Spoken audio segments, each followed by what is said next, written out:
Welcome in live to the Baseball Insiders on this beautiful Thursday. I am Adam Weinrib alongside Fansided's MLB Insider Robert Murray, as always. And Robert, we couldn't come up with another team that might crash the postseason picture. We had our plans all lined up.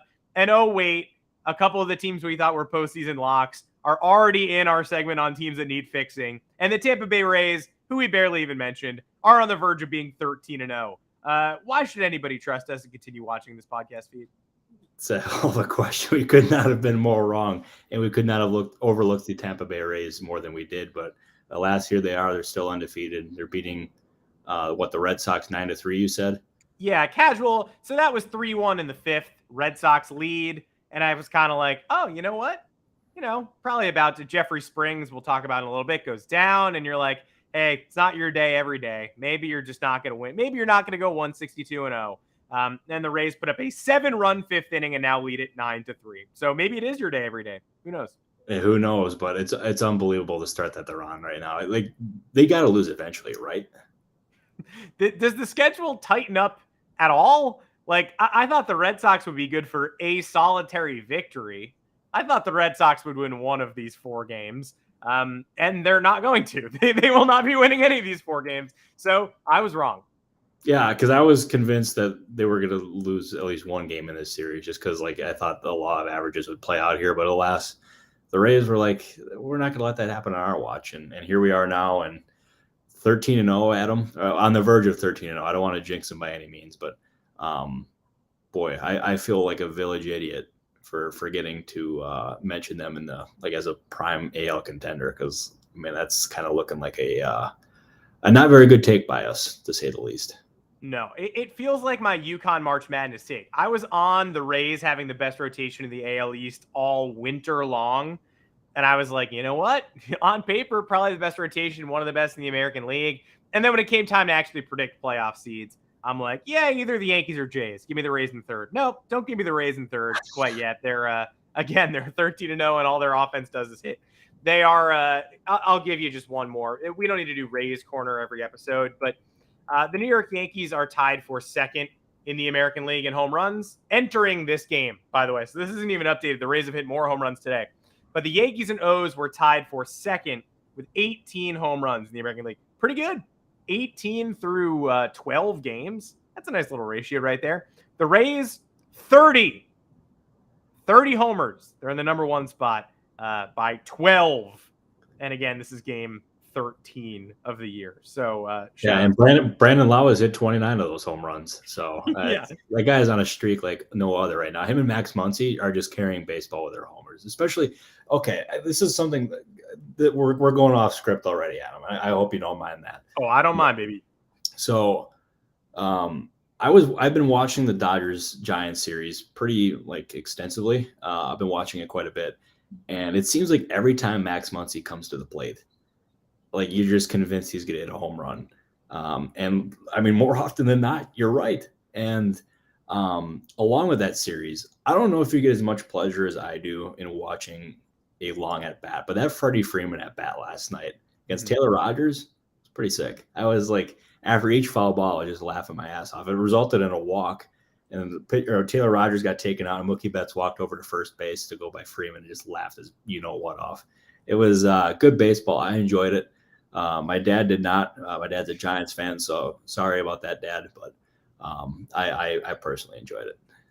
Rogers, I believe, came in yesterday, walked 4 in a row, and then was removed from the game and threw his glove in a trash can, which I guess is where it belonged after all that. Yeah, at least he threw a strike. So yeah, no, he was actually aiming for a mailbox and he hit a trash can. Also worth noting, if any Dodgers fan wants to get granular about the lineup this early in the season, Max Muncy, first game of this series, 2 homers, 7 RBI. Max Muncy, third game of this series, 2 homers, 4 RBI. Max Muncy, second game of this series, and the only Dodgers loss, didn't start. Dave Roberts, what you doing, man? You got to play the hot guy. He's been their best hitter this series, and I don't know what the case was in that game. Maybe it was a left-hander going for the Giants, but yeah, that's kind of an oversight, you think, right? Yeah, it was a couple innings of Alex Wood, which like he's a lefty, but if there's any lefty that Max Muncy's familiar with, it's old teammate Alex Wood. Scott Alexander came in, another familiar face, and Dave Roberts just sitting on his hands. If you're a freak like us and you love long at bat talk and Max Muncy versus Giants specifics, I recommend you subscribe to the show. We're here Mondays and Thursdays, 3:30 Eastern time. We're here every Monday, every Thursday, maybe a couple more times if we gotta, as the trade deadline approaches, as baseball news breaks. You might see us here a little more often, but we'd love if you'd hit subscribe, if you'd hit a like on the video. If you're an audio person, we're also on all podcast platforms. You can subscribe, rate, and review us there too, but we do ask 5 stars only. You're going to want to pay special attention to Robert's Twitter feed. Hopefully we get a bomb in the next couple days. We love to get bombs, and it feels like maybe something might be cooking. Spoiler alert, spoiler free. But just keep posted. Keep your eyes open. Yeah, I would highly recommend staying tuned. I'll leave you with that.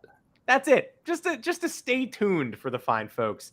But meanwhile, we've got plenty to talk about that's not bomb related, that's not trade related. So get the family to the operating room. Let's go console them about what may have gone wrong. Maybe the kids are there. They're a little restless. Get the family dog. Give Murphy a pet. We got to diagnose what's wrong with baseball's problem teams. There are a couple teams that are having issues early in the season that I don't think were foreseen, especially not by us. We picked all 3 of these teams to earn playoff berths, and all 3 seem it's not like they're treading water right now. They're all sort of leaking water. The boat is overflowing, and none of these teams are above board at this moment in time or above 500, not peaking and definitely getting run out the gym by other teams in the division. I want to start with the Seattle Mariners because very similar roster to last year. Overflowing rotation, we called it, to the point where I was thinking maybe the Yankees want to poach Chris Flexen. No, not really. Flexen's found his way back to the rotation and helped the M's blow a 7-0 lead to the Cubs Tuesday, which was their darkest moment. Jared Kelenic is breaking out as we speak. He hit a 482-foot homer to dead central at Wrigley on Wednesday, and yet still this team is well below expectations. You add Teoscar Hernandez and you're like, all right, well, the lineup's better now. Somehow they're 4-8 with a -2 run differential. They're going to Seattle to play Colorado. Maybe that beefs up the record a little bit, but something is wrong with the Mariners so far. There is something wrong with them. And it's like, you look at their numbers in terms of their hitters. I mean, it's not all like that bad. I mean, Jared Kelenic finally looks like the breakout's finally arrived, which it's been a long time coming, and props to the Mariners for staying patient with him, because I feel like there's other teams that would probably cut ties a little bit early. Also looking at you, Oakland A's, they've done that, although the Kristen Pache, or how do you pronounce his last name? People saying Pache. I like saying Pache just because it sort of rhymes with cachet and it flows a little better. We'll go with that, but I mean, they were criticized for cutting off or cutting terms or cutting ties with Pache, and they feel like they would have. I mean, but anyways, Kelenic has been very good. You look at Ty France; he's hitting 357 right now. I mean, he's looking good. It's not been all bad for them, but like, look at Teoscar Hernandez. There you go. Obviously, a burner asks, and you shall receive. Teoscar Hernandez was their big addition in the offseason. And right now he's hitting 216, only hit 3 home runs so far. AJ Pollock is only hitting 200. You look at the rotation, it's not all bad. Like, Luis Castillo looks every bit the ace that, like, I mean, they ended up envisioning when they acquired him last year. But Chris Flexen's been the real weak spot there. He's got an ERA over 8. It's been a very rough start to the season. They're a team where I am very confident in the talent that they have.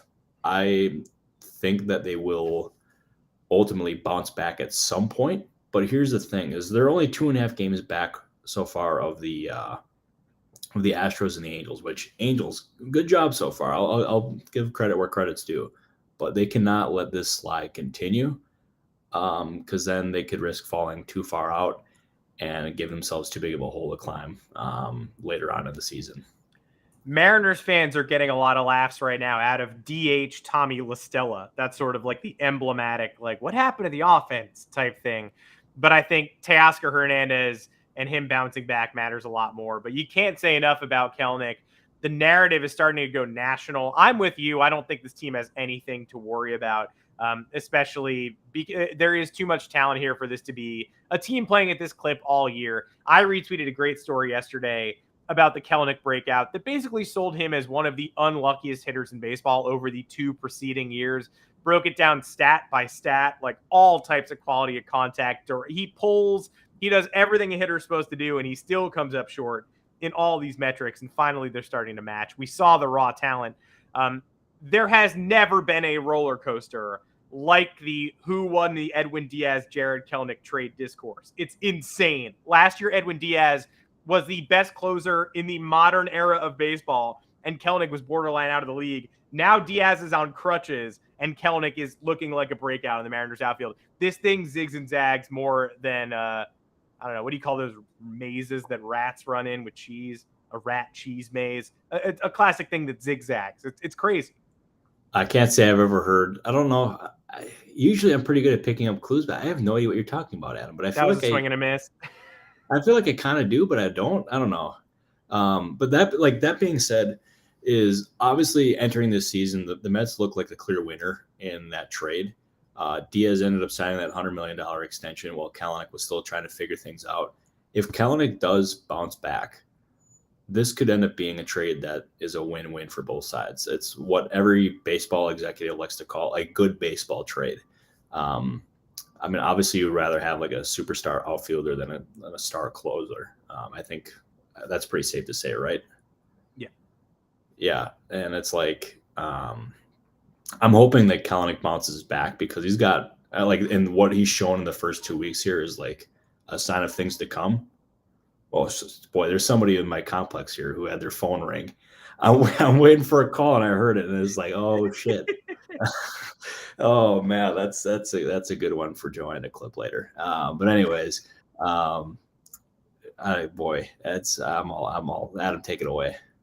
Yeah, I'm all out of love. I'm so lost without you. I don't think these rat cheese mazes have a name, so I'm gonna move on. But like an experiment where you make a rat find cheese.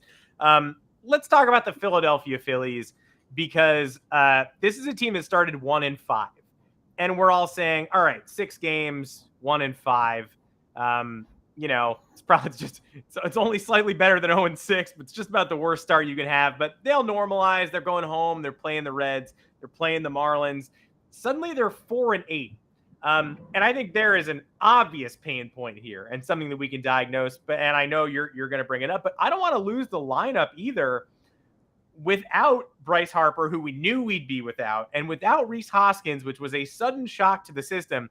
They decided to go internal and use Derek Hall, who's already out and wasn't exactly an exciting option when he was installed. You and I were saying, where's Luke Voigt? And we're still saying that because he's in Milwaukee looking like a bashing sausage boy we talked about.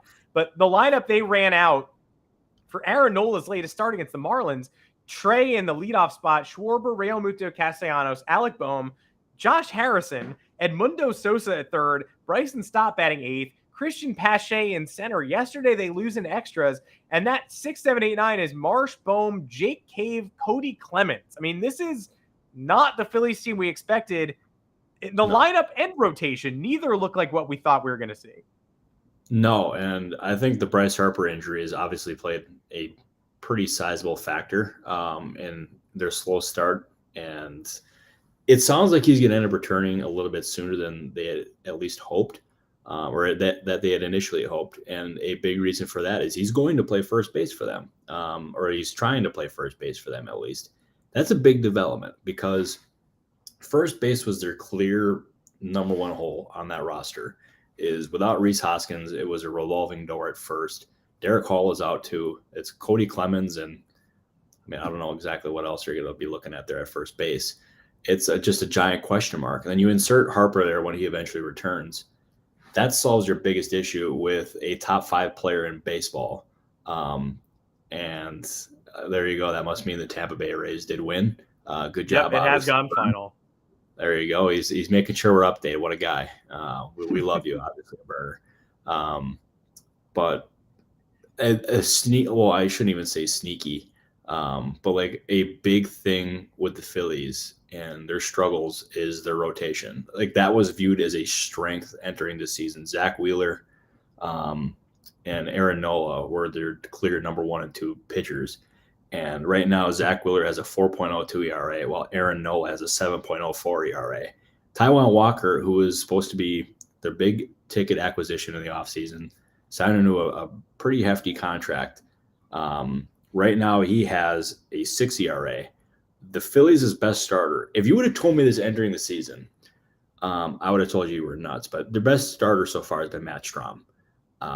He's been very good for them. He's been everything they could have hoped for and then some, because he was viewed as a guy who would end up being a reliever, and he's gone there just out of necessity, and he's thrived. And it makes you wonder if he could even stick in the rotation throughout the season if he continues this.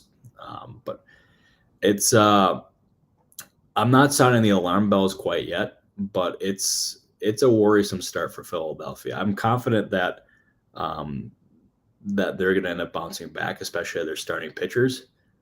But man, they need Harper back. They need their stars to perform like stars, and they need that fast. Yeah, I can't believe Matt Strahm has been like a quote machine, and he's saying all the right things. He's saying, starter, reliever, I'm just going to gas up the tank, and when I'm out, or whatever.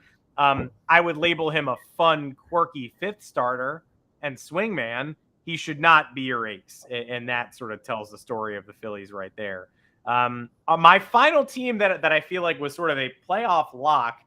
We've already talked about the Brewers racing out to a hot start that we didn't expect because the freshmen have been so included early on. They didn't waste any time there. And so there is a tangible reason why the Brewers look better than we thought they would and are looking like the class of the NL Central. But at the same time, the St. Louis Cardinals look truly stuck in the mud offensively, and it took until yesterday Nolan Gorman busted out with a homer. There's a lot of talk of him emerging as the key bat we all thought he might. They rally on Tuesday. They win again Wednesday. Those are wins they could not have. Without those, the record looks even dicier. But I think you and I were both big believers in the Cardinals, and that hype train has not lived up to expectations at all.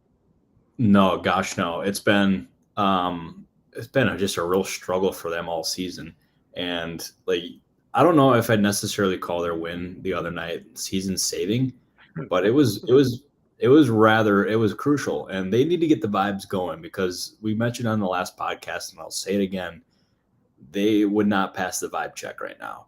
And moving on from that Tyler O'Neill incident with Ollie Marmol, their manager, and just putting it behind them and ultimately recovering from it is crucial. And they have the talent on that team where they can end up having a really they can bounce back quickly. And I mean, having Nolan Arenado and Paul Goldschmidt on offense, Tommy Edman, who I think is one of the most underrated players in the game.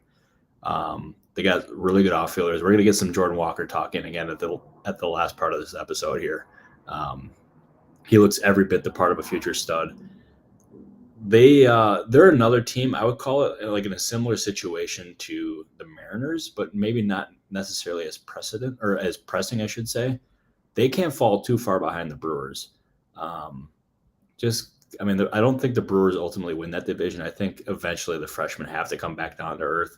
I don't know. It's not me saying I hate the freshmen or anything. I'm not trying to be pessimistic or anything, but I do think the Cardinals will eventually bounce back. But this next few weeks or months are going to be crucial for Ollie Marmol, because if he misses the postseason with his roster, the Cardinals fans are going to be calling for his job. I don't think the front office would ultimately do that. But like that being said, it's a pretty important time for Ollie Marmol. Yeah, I'm hearing, obviously, Burner, I'm hearing the same thing. I think Bird hates freshmen as much as the seniors on the water polo team who are just trying to win states. You got the pesky freshmen trying to argue for their playing time. I love the freshmen too, but I mean, it's the reason we were so surprised is because it's not really a sustainable contention model to turn the keys over to 3 rookies week 1 of the season and just say, you paid your dues in the minors for 2 days. now you have to come up and carry a division title winner. Ollie Marmol is certainly he made his own seat hotter with the Tyler O'Neill business. If he can't turn this team around with, I thought they had just had overflowing talent in the outfield, plus MVP candidates, and Nolan Arenado and Paul Goldschmidt. So it's not just falling in love with the scrappy Cardinal way and saying, I believe in Brendan Donovan and Tommy Edman and Lars Nootbaar. You've got super duper stars on this team too. The rotation, maybe it's a bunch of 4 starters, but I still believed in them to ultimately take this division. And I think if they don't, that's a pretty big upset. It is. And like their rotation, that to me was their biggest weakness entering the season is like Jordan Montgomery, I liked him coming into the season. Miles Michaelis, obviously they extended him and they felt pretty good about him. But that being said, it's like, how much can you count on Jack Flaherty and how much can you count on the rest of the starters? And it's just like, it's a giant question mark. And for a team that had Nolan Arenado like avoid his opt out for a second straight season and commit for the long term in St. Louis, it's like, it was an interesting one, and it set themselves up for pursuing starting pitching at the trade deadline again. It's like it wasn't for a lack of effort that they didn't end up signing any of those starting pitchers. Like they tried and they made a relatively competitive offer for Jose Quintana. They wanted to keep him, but ultimately he signed with the Mets. And I mean, we see where Quintana's at now. He's off for like the first half of the season. So yeah, just a tough one all around. But yeah, it's I'm prepared to be talking about the Cardinals pursuing starting pitchers at the trade deadline in a couple months. I think that's one where I don't want to write it in ink, but I also do want to write it in ink. Yeah, let's write it in invisible ink for now, and then we'll reveal that as the deadline comes up. They were also connected to Rodon at a point this offseason. Was that legitimate? Like, was the search going that far and wide, or was it mostly Quintana and oops, we failed? I'm trying to remember back to the text that I was getting, but from what I can remember, I don't think that talk was just ever like really real. Okay. I feel like that was more like internet rumors than anything. Yeah. Well, we love the internet. We love all of you guys, but yeah, your rumors are sometimes they're nuts. Obviously a burner. You gotta help me. You gotta help me out on the Rays too. You lose your starter today. Jeffrey Springs goes down. I think everybody's like, oh, maybe this will be the first loss. No, some guy named Bristow comes in, throws 42 pitches, 29 strikes, 3 innings, 4 Ks, no runs, gets a save. The winning pitcher, a guy named Kelly. If you could just let us know who these people are in the comments, that would be great, because there's just an endless supply of these clowns. Speaking of trades, winners and losers, I think it's time we sort of raise our caps in the air and say the Pablo Lopez-Luis Arraez trade might be the biggest win-win of the offseason. In terms of who won it, I think it's literally everybody. Arraez goes ahead and hits for the cycle this week to steal headlines for the Miami Marlins, the first one in Marlins history. And the same day, Lopez goes 7 2/3 innings for the Twins, retires 23 straight batters. He is a large reason, as big a reason as anybody, that the Twins have started the year 8-4. He's 1-0 with a 1.35 ERA, 26 Ks, and a 0.65 whip in 20 innings. I'll raise my hand and say Pablo Lopez had another gear that I did not see, but you got to think both teams are very happy with this deal right now.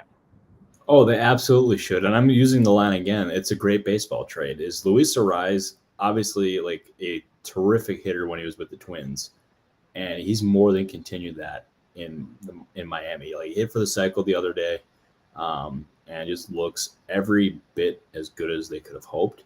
While Pablo Lopez, he was somebody that a lot of teams coveted, and for good reason. Is like we had the Yankees, who they were close to acquiring him at the trade deadline. What was it, last year? I want to say that was the case. And ultimately didn't get that deal done. The Twins were persistent in talks for Lopez. Is like any deal that would have parted with Luis Arraez, it had to include Pablo Lopez. And there were other teams that were involved for Pablo Lopez because he was good in Miami, but every team that coveted him felt like he had another gear and could ultimately be a frontline starter. And through a few starts in Minnesota, he's looked every bit the part. His start, what was it, yesterday? Phenomenal. He was dominant. He was crisp. He was just flat out really good. And it's early. Obviously, as the Edwin Diaz and Jerry Kelenic trade underscored, narratives can change and they can change fast. But through the first couple weeks of the season here, that looks like a very strong trade for both sides. Everybody involved is happy. Even the Yankees, who didn't get the deal done, keep Gleyber Torres, who is hitting 371 and is the team MVP through the first 2 weeks of the season, who was supposedly either requested or was the central piece of that Phil Lopez trade. So it just keeps getting weirder and weirder. But yeah, win, win, win. And the Marlins are surprisingly frisky, and the Twins, this might be the best version of this modern Twins team. Yeah, you're not wrong at all. And it's like, it's what they hope for coming into the season is like last year I thought, or coming into this year, they were going to be better than they were last year. I don't think that's any necessarily like a hot take at all, especially having Carlos Correa coming back. And then you have Pablo Lopez here, and the rotation for the most part, they got pieces there. And obviously moving on from Luis Arraez was going to impact the offense. I mean, how could it not? Because he's just that good of a player. But yeah, I mean, early signs, very encouraging. And that division's going to be sneaky fun. That was one that we ended up debating rather heavily coming into this. Like, that was the one we didn't agree on. It was either the Twins or the Guardians. Yeah. Or was there another team in there that you ended up?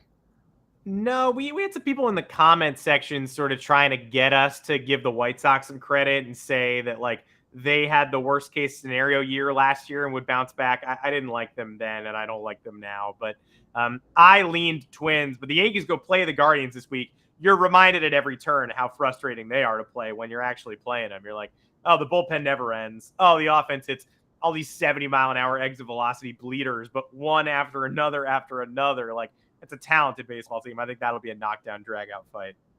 No, I totally agree. And I'll tell you that's gonna be a fun one. I didn't realize they were playing each other going into this weekend here. That'll be a good one. But I'll tell you, Twins starting 8-4, Guardians starting 7-6. I'm already counting the Tigers and the Royals out at this point. I feel like it's poor teams. I mean, like, it's also like you mentioned the White Sox too. It's really unfortunate what's happening with them. Is like they are extremely uber talented, and yet they can just not stay healthy. Like, Eloy Jimenez is out. Tim Anderson is hurt. They got numerous injuries throughout that roster, and it's basically a carbon copy of last year. Just really unfortunate. And for a new manager in town, that's also a tough card to be dealt. It's just a weird one. I think everybody agreed a couple of years ago the White Sox had the most talent in the division and were clearly going to be the next team to open their championship window. And it has not happened yet. They have not come particularly close. But I'm a Twins believer. They are among the two very good to great MLB teams this year who already welcomed a lot of top rookie talent. Top prospects arrived this week in Minnesota. Edouard Julien was called up to fill an IL spot. He looks, it hasn't done 0 for 2 with a walk in his debut, but hit 300 with a 441 OBP at AA last year.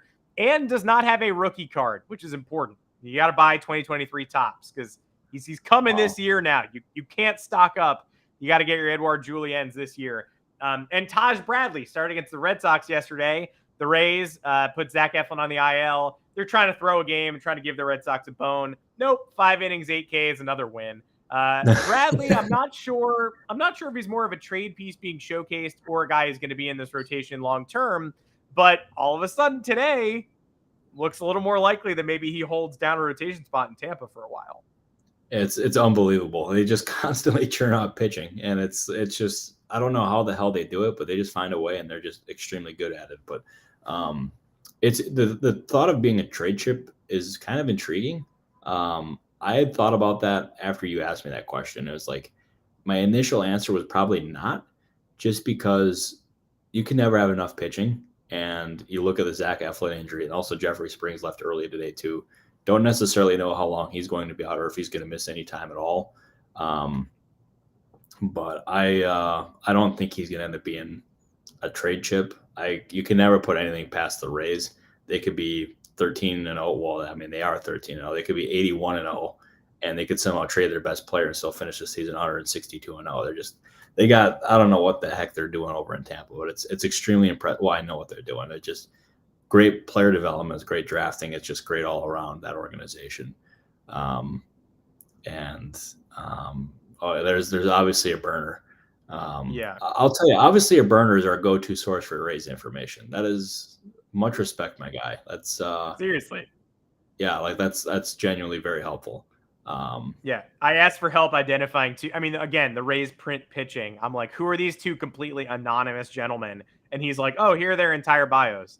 So I'll refer back to that every time I need your help. Springs, left arm ulnar neuritis. It sounds like a made up injury, but they have a clear person who can step in and help him out. Yep, and that's ultimately what makes that organization so like really tough to deal with. Is they're super talented. Like they don't have the highest payroll by any means, but they have a roster that's talented, and then they have player development, and they have coaching and a front office that allows them to maximize that talent. And they just have endless amounts throughout their system. And we're going to end up seeing that come into play with the rotation here, especially if Jeffrey Springs missed a little bit of time, because Bradley seems like a guy who can contribute at the major league level and also like do good things, as we got to see today. But it's crazy. It's a lot of Rays talk the last couple episodes, and it's deserved because that's been the story of the season so far. Yeah, we can't avoid it. And they said yesterday when Bradley came up, he was MLB's first Taj. I don't know. Are there any other names, common names, you think there has never been an MLB player with that name? I've been tracking Adam W's for a while. Shout out to Adam Warren.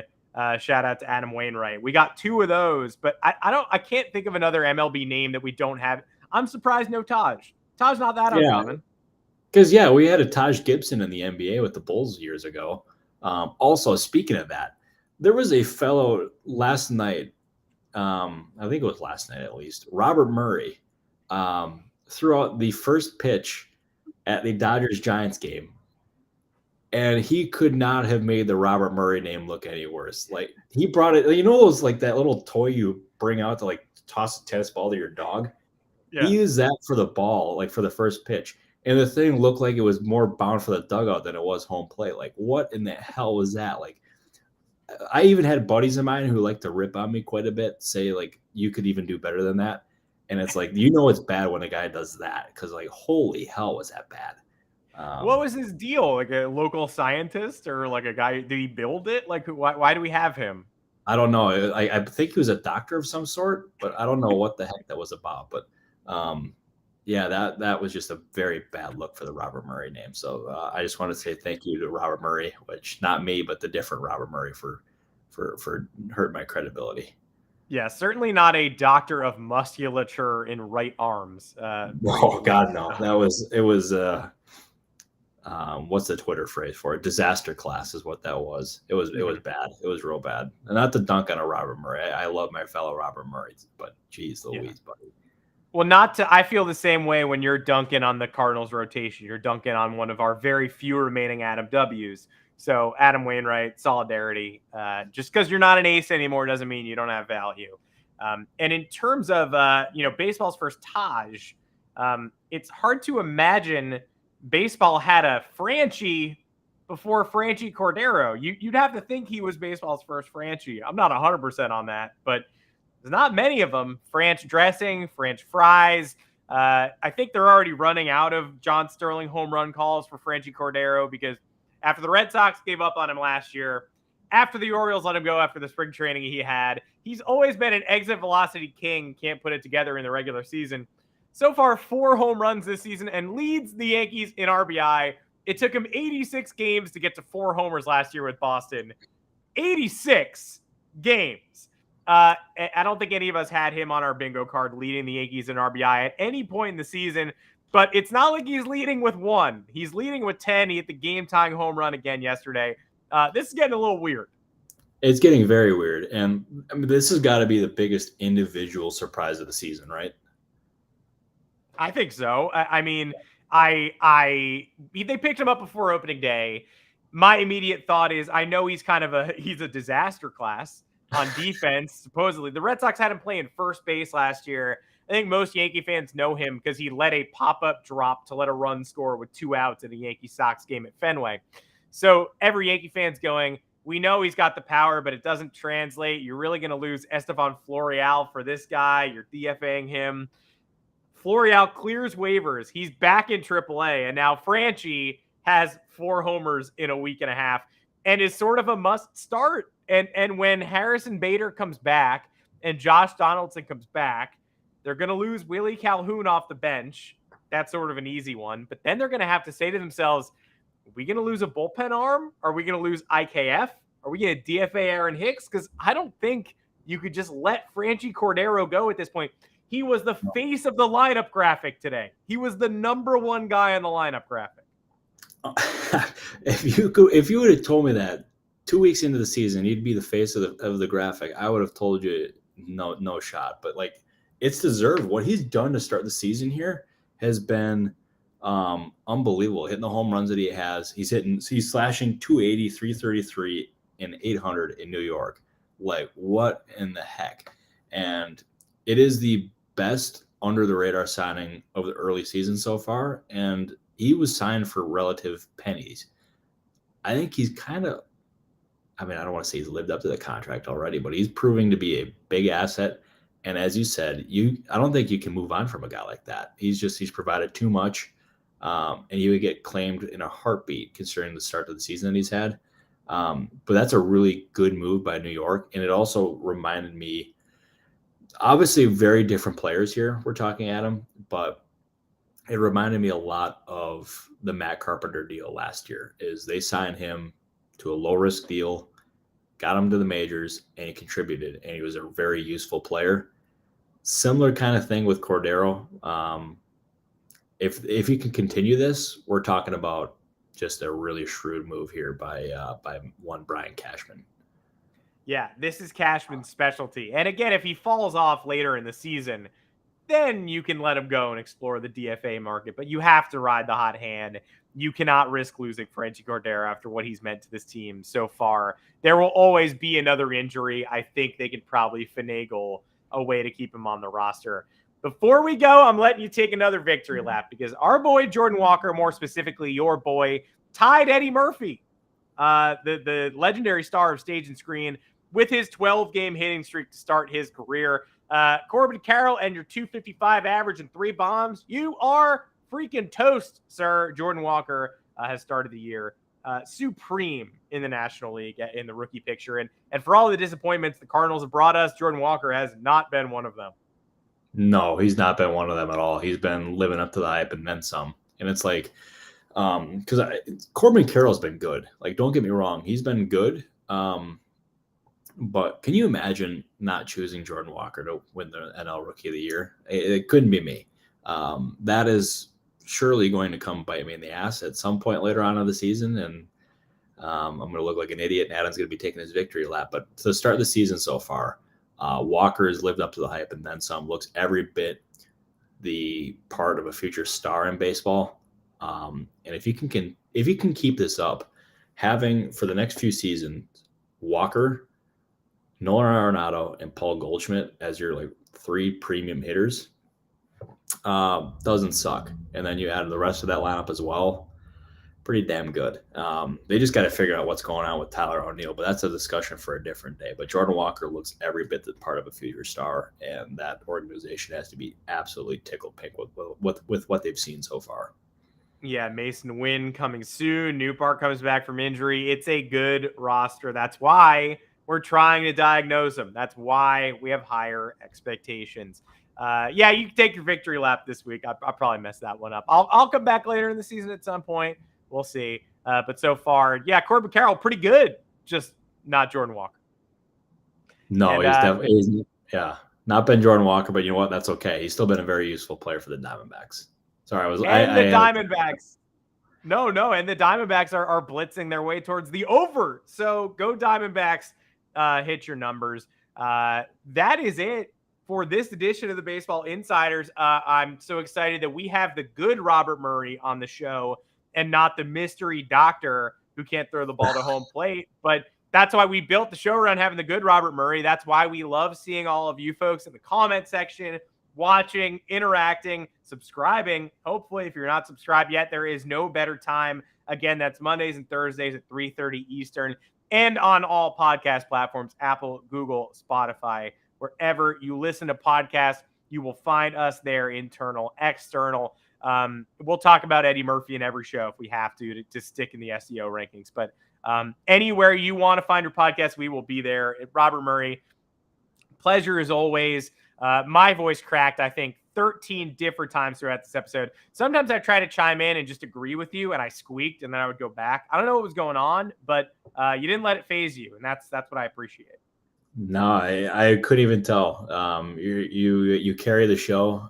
You're wonderful. You keep me on track, even though I'm waiting for. I'm waiting on one, and I thought I got the text a couple times, but I think I might have to wait a little bit.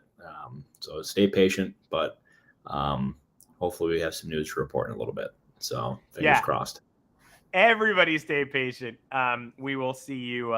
We will see you all here to discuss that news. Hopefully, if and when it breaks, and hopefully Robert's got it. It's just waiting for that final okay. But again, turn your notifications back on. Subscribe. Do all your whatever you have to do to keep track of Robert specifically. Now is a good time. I'm not going to drop the news, that I promise you. But you can turn on notifications for me too if you want to see me scream about the Rays and Cisco and Bristow and whatever anonymous 98-mile-an-hour throwing right-handers just got 3 inning saves. The Blue Jays coming to town. Schedule gets tougher. Toughen up, Rays. You got a major challenge ahead of you. No, you don't. You're going to go 16-0. Until next time, I'm Adam Weinrib alongside Robert Murray. We thank everybody for being here, and take care, everybody. We'll see you on Monday. See everybody on Monday. Thank you, everybody, for watching.